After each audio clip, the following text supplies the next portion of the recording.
Bienvenue à la chapelle en ligne. On est content que tu sois là avec nous aujourd'hui. Je m'appelle Jean-Philippe, je suis un des pasteurs ici à la chapelle. Puis j'ai le privilège aujourd'hui de poursuivre notre série qui s'appelle Le Messie, où on étudie l'évangile de Jean.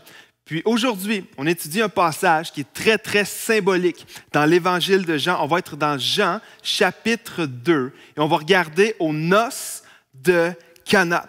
Dans l'évangile de Jean, tu vas retrouver 7 miracles de Jésus. Et ça, le noces de Cana, c'est le premier miracle de Jésus. Et lorsque tu lis les évangiles, tu vas souvent retrouver 2 mots qui vont représenter le mot miracle. Dans le langage de l'époque, il y a 2 mots qui sont utilisés. Tu vas retrouver parfois le mot qui s'appelle dynamis, qui veut dire comme puissance. Puis il y a un autre mot que tu vois un petit peu moins dans les autres évangiles qui s'appelle le siméon. Et ça veut dire comme un signe, c'est un symbole de. Et dans l'évangile de Jean, Jean va utiliser le mot miracle comme un signe. Parce que pour Jean, lorsque Jésus fait des miracles, ce n'est pas juste qu'il veut démontrer la puissance de Jésus, mais Jean veut démontrer qu'en fait, lorsque Jésus fait des miracles, c'est un signe, c'est pour montrer qu'il est le Messie. Les miracles de Jésus sont des signes qu'il est bel et bien le Fils de Dieu. Et ça, c'est l'intention de Jean. Dans son évangile, à chaque fois que tu vas voir le mot miracle, pour Jean, chaque miracle est choisi pour prouver à ses lecteurs que Jésus était bien le Fils de Dieu. Alors, on fonce dans notre histoire d'aujourd'hui, dans Jean, chapitre 2. C'est une Bible. Je t'invite à tourner avec moi. Jean, chapitre 2, les versets 1 à 12, c'est les noces de Cana. Jean 2, verset 1. Or, le 3e jour, il y eut des noces à Cana, en Galilée. La mère de Jésus était là. Jésus fut invité aux noces avec ses disciples. Et comme le vin venait à manquer, la mère de Jésus lui dit, « Ils n'ont plus de vin. » Verset 4, Jésus lui répondit, « Que me veux-tu, femme? » Maintenant, pause. Les gars, jamais répondez ça à votre mère ou à votre femme ou quelque femme qui va vous adresser la parole. « Que me veux-tu, femme? » Et nous, lorsqu'on lit ça en français, on dirait que Jésus est un petit peu raide avec sa mère. Mais dans le langage de l'époque, c'était respectueux. Il l'appelait femme, mais d'une façon qui était respectueuse. Jésus est en train de lui dire, « Pourquoi est-ce que tu me demandes ça? Mon heure n'est pas encore venue. » Et sa mère dit aux serviteurs, il y avait quelques serviteurs dans le mariage qui étaient là, et sa mère va se tourner vers eux et va leur dire, « Faites tout ce qu'il vous dira. » Or, il y avait là 6 jarres de pierre destinées aux purifications des Juifs et contenant chacune une 100 de litres. Le verset 7, Jésus leur dit, « Remplissez d'eau ces jarres. » Et ils les remplirent jusqu'au bord. « Puisez maintenant, leur dit-il, et apportez à l'organisateur du repas. » Et ils lui en apportèrent. L'organisateur du repas goûta l'eau changée en vin. Et ne sachant pas d'où venait ce vin, tandis que les serviteurs qui avaient puisé l'eau le savaient bien, il appela le marié et lui dit, « Tout homme sert d'abord le bon vin, puis le moins bon, après qu'on s'est enivré. » Ce qu'il est en train de dire, c'est qu'habituellement, au début du mariage, on sert le bon vin, puis qu'une fois que tout le monde en a trop bu, bien là, c'est là qu'on donne ce qui n'est pas bon. Mais toi, tu as gardé le bon vin jusqu'à présent. Le verset 11, tel fut à Cana en Galilée le premier des signes miraculeux que fit Jésus. Il manifesta sa gloire et ses disciples crurent en lui. On a vu dans la première semaine du message que Jean écrit son évangile avec une intention. Il veut démontrer que Jésus est le Messie. Et il veut nous amener à croire en lui. Et Jésus vient faire le premier miracle d'une série de plusieurs miracles qu'il va faire pendant son ministère. Et à la fin de l'histoire qu'on vient de lire, il manifesta sa gloire et ses disciples crurent en lui. Une des grandes questions de ce passage que les théologiens se demandent depuis des centaines d'années, c'est pourquoi est-ce que Jésus a choisi un mariage pour faire son premier miracle? Pensez 2 secondes. Ça fait des années, des centaines d'années que les gens attendent le Messie. L'Ancien Testament pointait vers un Messie. Ça fait des centaines d'années qu'il y a des prophètes qui annonçaient la venue d'un Messie. Alors le Messie était attendu depuis longtemps. Il y a eu 400 ans de silence entre la fin de l'Ancien Testament et le début du Nouveau Testament, entre le livre de Malachie et Matthieu. Il y a 400 ans de silence. Ça fait longtemps que les gens attendent le Messie. Et Jésus arrive, le Messie, le Fils de Dieu arrive et choisit un mariage pour faire son premier miracle. On aurait pu imaginer plein d'autres scénarios. Moi, j'aurais pensé que Jésus aurait fait son premier miracle, comme pour faire bonne impression. Il aurait pu aller au Colisée de Rome, dans un grand stade, dans une grande ville, pour faire un miracle, pour montrer à tout le monde qui il était. Moi, c'est ce que j'aurais pensé. J'aurais même pensé que Jésus aurait fait son premier miracle, possiblement devant des pharisiens, les hommes religieux de l'époque. Jésus aurait pu venir devant eux, faire un miracle juste pour leur prouver qui il était. Jésus aurait pu aller devant des rois, faire son premier miracle, devant des grandes foules, faire son premier miracle, mais ce n'est pas ce que Jésus a choisi de faire. Jésus a choisi un endroit qui était très intime, un mariage. Ce n'est pas n'importe qui pouvait être là. Un endroit qui était quand même commun à l'époque, comme aujourd'hui. Il y a plusieurs mariages. Beaucoup de gens à l'époque se mariaient. C'était un endroit qui était commun, c'était un endroit qui était intime. Alors pourquoi un mariage? Et c'est un endroit, Cana, la ville de Cana. C'était tellement une ville qui était sans importance que même aujourd'hui, on a de la misère à savoir exactement, géographiquement, où se situait cette ville-là. Il n'y avait rien de particulier avec la ville de Cana. Puis si tu prêtes attention au texte qu'on vient de lire, le couple en question, on ne sait même pas c'est qui. L'endroit où Jésus fait son premier miracle, on n'est même pas sûr exactement c'est où. Et il le fait dans un mariage, mais on ne sait même pas c'est le mariage de qui. Alors pourquoi? Pourquoi est-ce que Jésus a choisi de faire son premier miracle dans un endroit comme ça?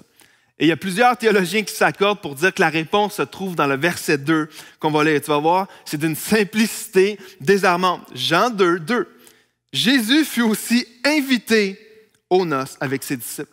Plusieurs théologiens vont dire là, pourquoi est-ce que Jésus a fait son premier miracle là? Tout simplement parce que Jésus était invité au mariage. Pourquoi est-ce que Jésus a choisi un mariage? Parce qu'il a été invité au mariage et il a été confronté à un besoin et il a décidé de faire quelque chose. Pourquoi est-ce que Jésus était au mariage? Parce qu'il était invité. Jésus ne s'est pas invité lui-même, il n'est pas rentré de force dans le mariage, il n'a pas crashé le party. Dans le mariage, Jésus était invité. Et on apprend beaucoup de choses dans cette portion-là de l'Évangile de Jean. La première chose qui saute aux yeux, c'est que de la même manière que Jésus ne va pas entrer de force dans un mariage, Jésus ne va pas entrer de force dans ta vie non plus. Jésus ne va pas entrer de force dans la vie de quelqu'un. Jésus ne va pas s'inviter dans la vie de quelqu'un comme il ne s'est pas invité dans ce mariage-là. Et si tu es croyant aujourd'hui, Jésus ne va pas s'inviter lui-même dans ton mariage, ne va pas s'inviter dans tes besoins, dans ton couple, dans ta famille, dans ton emploi. Mais s'il est invité, par exemple, si Jésus est invité, ce que cette histoire-là nous montre, c'est que s'il est invité, les choses vont changer. Jésus va agir. Les endroits où on invite Jésus dans nos vies, on peut s'attendre à une chose, c'est que les choses vont changer. Et ça, c'est un excellent moyen, un excellent moment si tu es croyant en ce moment. Marc, emmène dans les commentaires. Lorsque Jésus est invité quelque part, on peut s'attendre que Dieu fasse quelque chose. On peut s'attendre que les choses bougent et que les choses changent. Quand Jésus est invité quelque part, quand Jésus est invité dans une situation, dans un mariage, quand Jésus est invité dans ton ministère, dans ton emploi, dans tes études, les choses changent. Mais Jésus n'entrera pas de force jamais. Ni dans ta vie, ni dans les situations. Mais tu serais surpris de ce que Jésus peut faire s'il est invité dans ta vie. Tu serais surpris des endroits où Jésus peut aller, comme les noces de Cana, une place qu'on n'est même pas sûr c'est où, un mariage d'un couple qu'on ne connaît même pas. Tu serais surpris des endroits où Jésus peut aller dans ta vie si tu l'invites à y aller. Le problème avec ça, c'est que trop souvent, on invite toutes sortes d'autres personnes ou toutes sortes de choses dans nos vies pour régler nos problèmes. Lorsqu'on vit des situations, on invite toutes sortes de personnes, on invite toutes sortes de choses, toutes sortes de moyens dans nos vies pour essayer de changer les choses. Mais on n'invite pas Dieu, on n'invite pas Jésus à venir. On va inviter toutes sortes de personnes à venir nous aider dans nos vies, dans nos besoins, dans ce qui ne marche pas dans nos vies. On va inviter dans nos vies toutes sortes de livres. On va lire des livres, on va aller à des conférences, on va faire des formations, on va acheter des produits, on va aller suivre des thérapies. Puis toutes ces choses-là, je ne suis rien contre ça. Ces choses-là peuvent être très, très bonnes.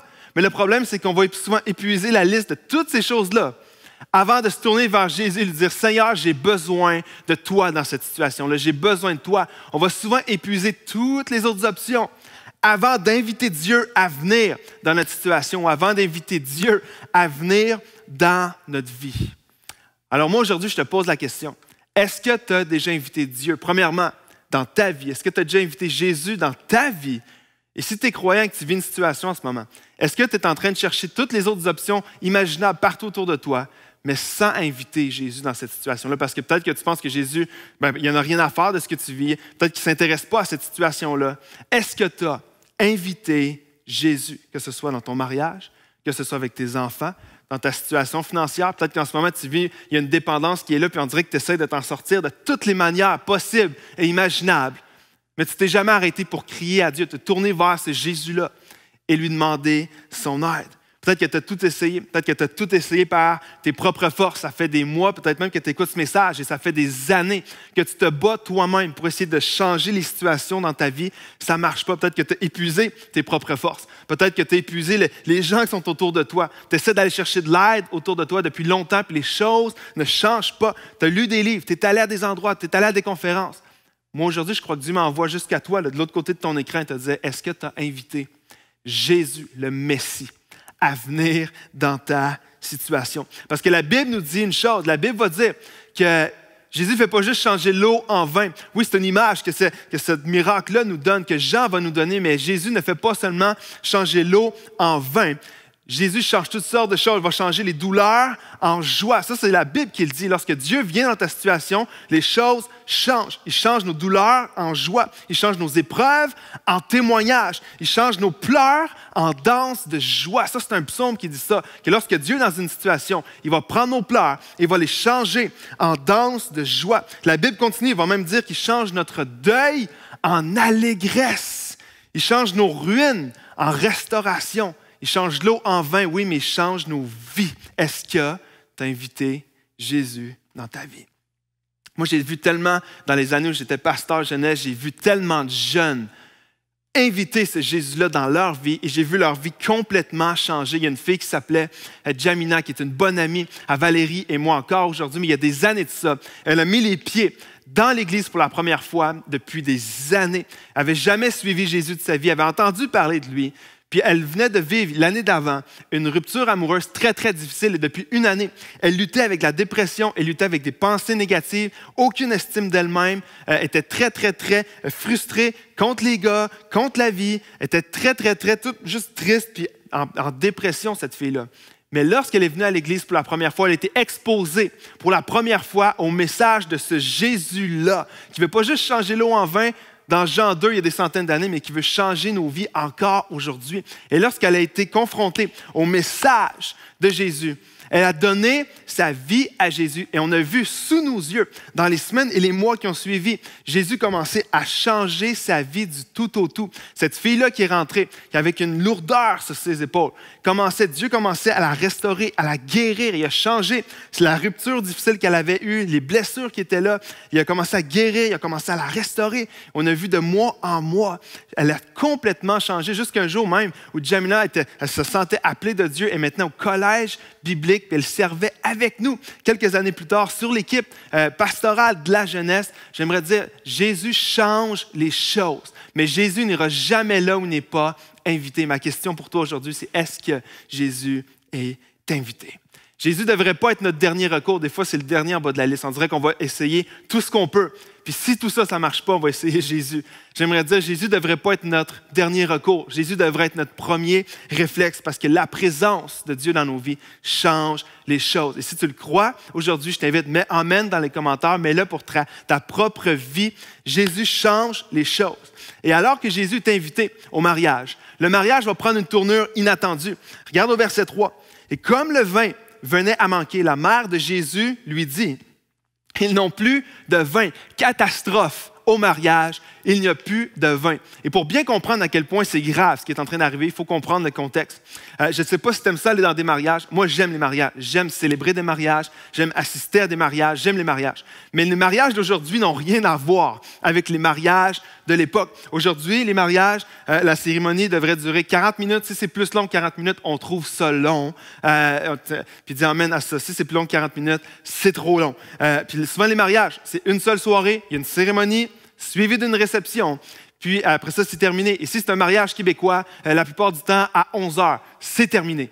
Mais si c'est un mariage africain ou haïtien, ce que j'ai eu l'opportunité d'assister et de célébrer, ça, c'est une autre chose. C'est mes mariages préférés. D'ailleurs, si tu cherches un célébrant et que tu veux m'inviter, ça me ferait plaisir. C'est un mariage africain et haïtien. J'en ai fait un l'année dernière. 500 personnes, ça a été le party jusqu'aux petites heures du matin. Eux, ça a fêté beaucoup plus que nous, les Québécois. Mais ça ressemble déjà un petit peu plus au mariage qui avait lieu dans Jean chapitre 2. Parce qu'à l'époque, c'était pas juste 40 minutes suivi d'une soirée, puis à 11 heures, c'était terminé. À l'époque, c'était une fête qui pouvait durer jusqu'à 7 jours. Et il n'y avait pas juste une poignée d'invités. Toutes les familles, la famille proche, la famille élargie, le petit cousin, l'ami de l'autre, le village, tout le monde venait, c'était énorme. Les mariages de l'époque, c'était énorme et ça durait une semaine. Et il devait avoir absolument de la nourriture et du vin pour tout le monde pendant 7 jours. Ça veut dire si un invité arrivait au 4e jour, il fallait qu'il y ait de la bouffe en masse et du vin en masse. Ça, c'était la culture de l'époque. Et manquer de vin dans un mariage de l'époque, c'était une grande, grande source de honte. C'était une disgrâce. En fait, lorsque le marié arrivait au mariage, d'avoir suffisamment de vin était une façon pour lui de prouver qu'il allait être capable de pourvoir aux besoins de sa femme et de sa famille. Alors, lorsqu'il manquait de vin, c'était comme si ça montrait qu'il ne pourrait pas prendre soin de la femme. C'était quelque chose de très, très, très important dans cette culture-là. Et là, c'est ça qui arrive.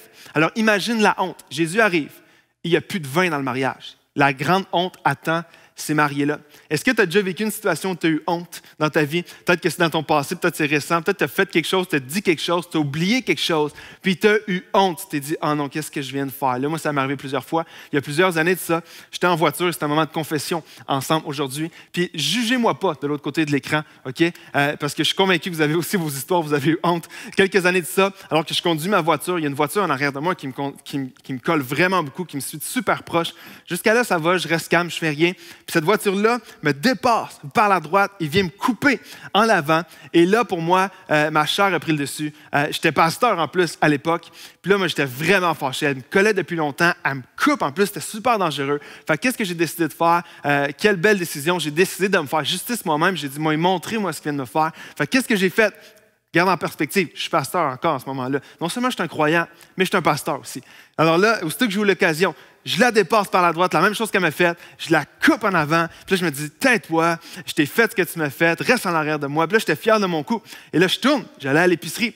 Alors que j'arrive, je me stationne dans l'épicerie, je regarde dans mon rétroviseur, la voiture me suivait jusque dans le stationnement.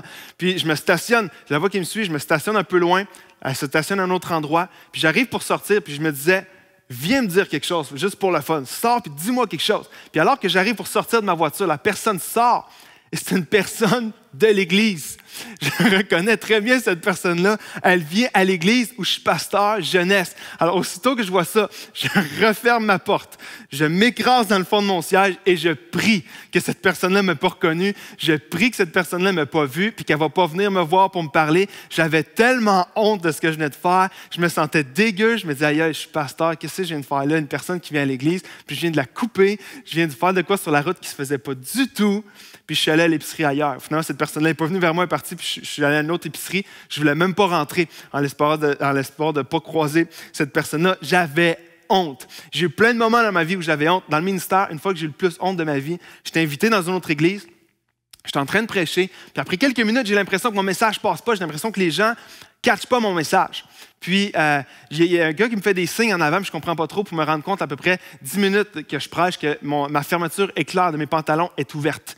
Puis là, j'essaie de prêcher l'évangile de Jésus-Christ, mais tout le monde voit juste que ma fermeture éclair de mes pantalons est ouverte. J'avais tellement honte. C'est une église, c'est la première fois que j'allais là. Comment faire une bonne première impression? J'avais honte, je vais oublier ce dimanche matin-là. Je veux vraiment oublier ça. Mais on a tous eu nos moments où on a eu honte dans nos vies. Pense à un moment où tu as eu honte. Manquer de vin dans un mariage de l'époque, c'était pire que ça. C'était une disgrâce sur ta famille. C'était une tâche qui était sur ton dossier qui allait te suivre toute ta vie.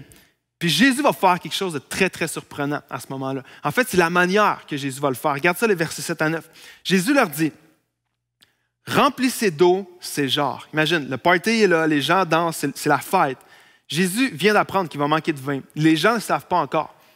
Mais Jésus va faire quelque chose. Remplissez d'eau ces jarres et les remplir jusqu'au bord. Puisez maintenant dans les jarres leur dit-il. Et apportez-en l'organisateur du repas. Ils lui apportèrent. L'organisateur du repas goûta l'eau changée en vin. Sais-tu qu'est-ce que Jésus vient de faire? Jésus vient d'enlever la honte sur ce couple-là. Jésus, le premier miracle qu'il vient faire, il vient couvrir la honte que ce couple-là aurait dû vivre. Ils n'avaient pas assez prévu de vin, ils n'étaient pas capables de pourvoir pour leurs invités, ils n'étaient pas capables de pourvoir pour leur propre mariage. Et le premier miracle que Jésus fait, c'est qu'il vient couvrir la honte que ce couple-là aurait dû vivre. Et souviens-toi, c'est quoi l'intention de Jean dans son évangile? Jean veut nous montrer que Jésus est le Messie. Le but de Jean, ce n'est pas juste nous montrer que Jésus pouvait faire des miracles, que Jésus était puissant, que Jésus était Dieu, il pouvait faire des choses miraculeuses. Ce n'était pas juste ça que Jean voulait montrer de Jésus. Il voulait montrer qu'il était le Messie. Et qu'est-ce que ce miracle nous apprend sur Jésus? C'est que Jésus n'est pas venu pour exposer notre honte, alors que le couple méritait la honte parce qu'il avait mal planifié ou il n'avait pas pu pourvoir pour le vin. Jésus vient couvrir la honte. Qu'est-ce que ce miracle-là nous apprend? Jésus n'est pas venu exposer notre honte. Jésus n'est pas venu pointer du doigt tout ce qui ne va pas. Jésus ne s'est pas arrêté de dire « Comment ça, il manque de vin? Pourquoi vous n'avez pas prévu assez de vin? » Ce n'est pas ce que Jésus a fait. Et j'aimerais dire que dans ta propre vie, c'est la même chose. Jésus n'est pas venu pointer dans ta vie tout ce qui ne va pas, tout ce qui ne va pas avec toi, tout ce que tu as fait qui ne va pas. Jésus n'est pas venu pour condamner nos erreurs. Jésus, dans le texte, jamais il va se tourner vers le mari ou le couple. Il va leur dire « C'est quoi votre problème? Comment ça se fait que vous avez manqué de vin? » Et non, au contraire, Jésus est venu couvrir leur honte. Et j'aimerais dire que jusqu'à aujourd'hui, c'est ce que Jésus fait. Jésus n'est pas venu exposer notre honte de toutes les erreurs qu'on a faites, de tous les péchés qu'on a faits, qu'on fait encore. Jésus vient non pas pour les exposer, mais pour les couvrir et pour enlever la honte de sur nous et de sur le couple dans l'histoire. As-tu remarqué que dans l'histoire, Jésus arrête pas le mariage. Jésus ne fait pas « Attendez tout le monde, il manque de vin, je vais faire un miracle maintenant. » Jésus ne demande pas l'attention de tout le monde. Jésus fait le miracle dans l'ombre, avec une poignée de serviteurs.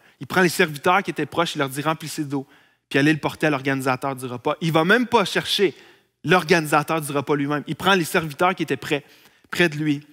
Et c'est à eux qu'il leur demande de remplir les jarres d'eau. Jésus fait le miracle dans l'ombre, en préservant la dignité et l'honneur du couple. Et peut-être que tu écoutes ce message, toi, aujourd'hui. Puis je ne sais pas quand tu vas écouter ce message, si c'est dimanche matin, peut-être c'est un autre moment de la semaine ou de l'année même. Mais peut-être que toi, tu écoutes ce message et tu as fait des erreurs. Tu as fait des erreurs, tu as fait des choses que tu regrettes, tu as dit peut-être des choses que tu regrettes et tu as de la misère. Tu as vraiment de la misère à passer par-dessus ça, tu as de la misère à te pardonner toi-même et tu as honte de ce que tu as fait et tu es collé. Cette honte-là est comme collée sur toi. J'aimerais dire que Jésus n'est pas venu, le Messie n'est pas venu pour te pointer du doigt. Le Messie n'est pas venu dire « Regarde ce que tu as fait, comment c'était mal. » Le Messie n'est pas venu pour te dire « Regarde les erreurs que tu as faites. » Le Messie est venu pour couvrir ces erreurs-là, pour couvrir cette honte-là qui est sur toi. Et dans nos vies aujourd'hui, là, peut-être que ce n'est pas le vin qui manque à notre mariage, mais chacun de nous, il y a des endroits où on n'arrivera pas. Il va nous manquer des choses, on va manquer de patience. Parfois, on va manquer de courage. On va manquer de pardon, que ce soit pardonner à quelqu'un ou se pardonner à nous-mêmes. Il y a plein d'endroits dans nos vies où ce n'est peut-être pas le vin à notre mariage qui va manquer. Mais on va manquer de certaines choses. On va manquer de toutes sortes de choses. Puis je veux te dire aujourd'hui que les erreurs que tu as faites, parce que le Messie est venu, ces erreurs-là n'auront jamais à te définir. Les fautes que tu as faites, ce n'est pas qui tu es. Les fautes que tu as faites ne te définissent pas. Et parce que le Messie est venu couvrir cette honte-là, ce que tu as fait dans le passé, les endroits où tu as manqué dans le passé, ce n'est pas ça qui va te définir. Quand Jésus est invité dans la vie de quelqu'un, son amour, sa grâce et son pardon viennent couvrir tout ça. Couvrir la honte, le fardeau qui est là. Et tu n'es pas ce que tes erreurs du passé ont été.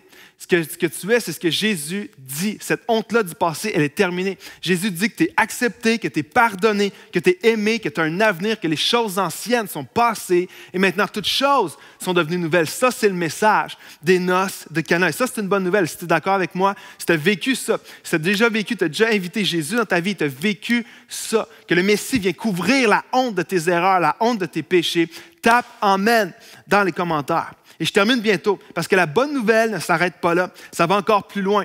Ce texte-là est tellement riche de sens. Regardez bien, versets 6 et 7. Il y avait là 6 jarres de pierre destinés aux purifications des Juifs. Manque pas ça. Contenant chacune une centaine de litres. C'est des très, très grandes jarres. Jésus leur dit, remplissez d'eau ces jarres. Ces jarres-là, c'était comme des grands vases. Servaient à la purification des Juifs. C'était une pratique qui était très, très commune pour les gens dans le 1er siècle. Et le rôle principal de ces jarres-là, ce n'était pas la purification physique, c'était la purification spirituelle. Les Juifs de l'époque utilisaient ces jarres-là pour se laver, se purifier, se nettoyer des fautes, des erreurs ou des choses impures qu'ils ont faites, qu'ils ont dit ou qu'ils ont touchées. C'est comme si ces jarres-là servaient dans leur rituel religieux où ils se nettoyaient, ils essayaient de se laver eux-mêmes des impuretés de leur vie. Et les théologiens vont dire qu'ils faisaient ça le plus souvent possible. Les Juifs de l'époque, aussitôt qu'ils faisaient quelque chose qui était indigne de Dieu, qui était impur ou qu'ils touchaient quelque chose d'impur, ils voulaient constamment retourner à ces genres-là pour se laver, se nettoyer, se purifier, comme pour être acceptés de Dieu constamment. Et ce n'est pas un hasard que Jésus utilise ces genres-là qui faisaient partie du quotidien de la vie des gens de l'époque pour faire son miracle. Ce que Jésus vient faire, c'est que Jésus vient prendre cette eau-là qui était dans les jarres et cette eau-là qui servait à la purification des Juifs où c'était constamment à recommencer. Il fallait que tu te purifies, puis à chaque fois que tu faisais quelque chose, à chaque fois que tu disais quelque chose qui n'était pas correct, à chaque fois que tu touchais quelque chose qui n'était pas correct, qui était indigne de Dieu, il fallait que tu retournes dans cette eau-là pour te laver constamment. Et Jésus va utiliser l'eau de ces jarres-là pour la transformer en vin, que les théologiens vont dire qu'il représente le sang de Jésus à la croix, lorsque le Messie est venu mourir et ressusciter pour toi. Le vin représente le sang de Jésus qui a été versé pour nous. Et ce que Jésus est en train d'annoncer, c'est que vous n'aurez plus jamais besoin de retourner à cette eau-là pour vous purifier constamment, puis constamment retourner, puis essayer par vos propres forces de vous laver de vos fautes. Le sang va être suffisant. Le sang de Jésus sur la croix va être suffisant une fois pour toutes. Ce que Jésus est en train de dire, en fait, à l'époque, c'est que vous n'aurez plus besoin de vous laver vous-même ou de purifier vous-même ou essayer de vous justifier vous-même devant Dieu. C'est moi qui vais le faire. C'est moi qui vais le faire. Jésus est en train d'annoncer déjà ce qu'il allait faire quelques temps plus tard. Il n'y aura aucun rituel religieux. Il n'y a rien de ce que vous allez pouvoir faire. Aucun effort que vous allez pouvoir faire qui va vous purifier ultimement. C'est mon sang. C'est moi à la croix. Ce que Jésus annonçait, c'est que vous n'aurez plus besoin. Il n'y aura plus de rituel religieux pour être pardonné, accepté ou être en relation avec Dieu. Jésus annonçait que lui-même allait être le sacrifice ultime, une fois pour toutes. C'est lui qui allait prendre notre place. Et c'est son sacrifice qui allait être suffisant pour pardonner nos péchés, effacer nos fautes, pour couvrir et enlever notre honte et restaurer notre relation avec Dieu. Et aujourd'hui, moi, je veux dire, tu ne pourras jamais rien faire de plus pour être plus aimé de Dieu, plus accepté de Dieu, aimé, pardonné, parce que le Messie est venu et il a payé le prix une fois pour toutes. Qu'est-ce que le message des noces de Cana nous enseigne? C'est que lorsque Jésus est invité dans nos vies, il vient couvrir la honte de nos passés, de nos erreurs, de nos péchés, de nos fautes, une fois pour toutes. On n'aura pas besoin à chaque fois de retourner essayer de se justifier nous-mêmes, de se laver nous-mêmes, parce que Jésus l'a fait sur la croix. Puis peut-être qu'aujourd'hui, tu écoutes ce message, puis c'est un temps pour toi d'inviter Jésus. Peut-être dans ta vie pour la première fois. Peut-être que tu as essayé toutes sortes d'autres choses, tu as essayé plein de choses. Peut-être qu'aujourd'hui, c'est le temps pour toi d'inviter Jésus dans ta vie. Peut-être que pour toi, aujourd'hui, c'est le temps d'inviter Jésus dans ta situation. Peut-être que tu es déjà croyant puis tu as essayé plein d'autres choses pour essayer de te sortir de ce que tu vis. Peut-être que pour toi, aujourd'hui, c'est le temps d'inviter Jésus dans ta situation. Je vais prier pour toi. Je vais prier alors qu'on conclut ce message. Je veux juste prier pour toi. Puis ensuite de ça, on va aller en louange pour adorer le Messie, adorer Jésus. Seigneur, je te remercie pour ta parole. Je te remercie que ta parole est vivante. Ta parole nous parle encore. Et Seigneur, on croit, moi je crois du plus profond de mon être, que comme dans le texte des noces de Cana, tu vas aller là où tu es invité. Et je te prie, Seigneur, pour chaque personne de l'autre côté de l'écran aujourd'hui qui font cette prière avec moi, peut-être pour la première fois, de t'inviter dans leur vie. Seigneur, je te prie pour chaque personne aujourd'hui qui crie à toi de l'autre côté de l'écran, qui dit, Seigneur, viens dans ma vie. Jésus, viens dans ma vie. Je te prie, Saint-Esprit, que tu viennes maintenant et que ton esprit témoigne à leur esprit qu'ils sont enfants de Dieu lorsqu'ils placent leur foi en toi, lorsqu'ils reçoivent ton amour par grâce et qu'ils mettent leur foi en toi, ils sont sauvés. Seigneur, je te prie que dès maintenant, tu viennes les visiter et je te prie pour chaque personne qui t'invite dans leur situation, Seigneur, dans les difficultés de leur vie, tous les endroits où ils ont besoin de toi. Je te prie, Seigneur, que tu viennes agir. Je crois que lorsqu'on t'invite dans nos situations, les choses changent, Seigneur. Alors, on te remet nos vies. Viens faire ton œuvre en nous et que nos vies te glorifient, Seigneur, dans le nom de Jésus. Tout le monde dit Amen. Amen. Si tu as fait cette prière avec moi, écris Amen dans les commentaires. Je vais t'inviter, si tu veux aller plus loin dans ta foi, je t'invite à nous écrire à bienvenue@lachapelle.me. Il y a quelqu'un de l'équipe qui va prendre le temps avec toi pour t'aider à cheminer dans ton cheminement de foi. Puis dès maintenant, on va répondre à ce message par un temps de louange.